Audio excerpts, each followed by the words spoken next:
新台校门口这件造成1人死亡、4个人受伤严重的车祸，驾驶讲伊向阳性发作。其实咱台湾本地是规定讲阳性的患者是袂当考驾照，因为联合国公约认定讲这是歧视才受罚。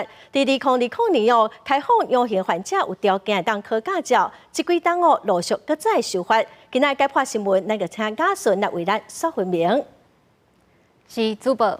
其实呢，伫咧过去，咱台湾国内是禁止阳性的患者来考驾照的。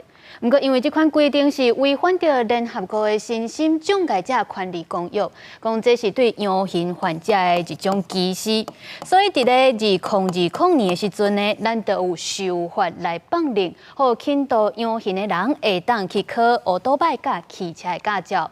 条件就是要经过医师的诊断，摕到2档内阳性控制了真好、无过发作的证明，才会当去报考。而且每2档拢得爱去做医师来复检，摕到3个月来诊断证明，才会当去换驾照。若是伫这2档内有捌发作过，这驾照得爱交转去哦。但若这状况恢复稳定，过2档阳性拢无过举起来啊，就会当去申请换照。假使讲无照规定去复检，也是无甲驾照交转去的，安尼咱这主管机关就会当来将这张驾照注销。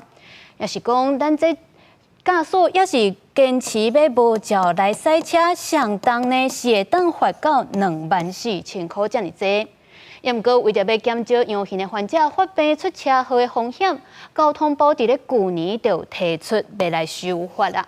希望公路主管机关会当透过卫福部等等的部会，摕到患者就医也是保险的记录，主动来掌握者有阳性的患者，要求因得爱定期去复检换驾照。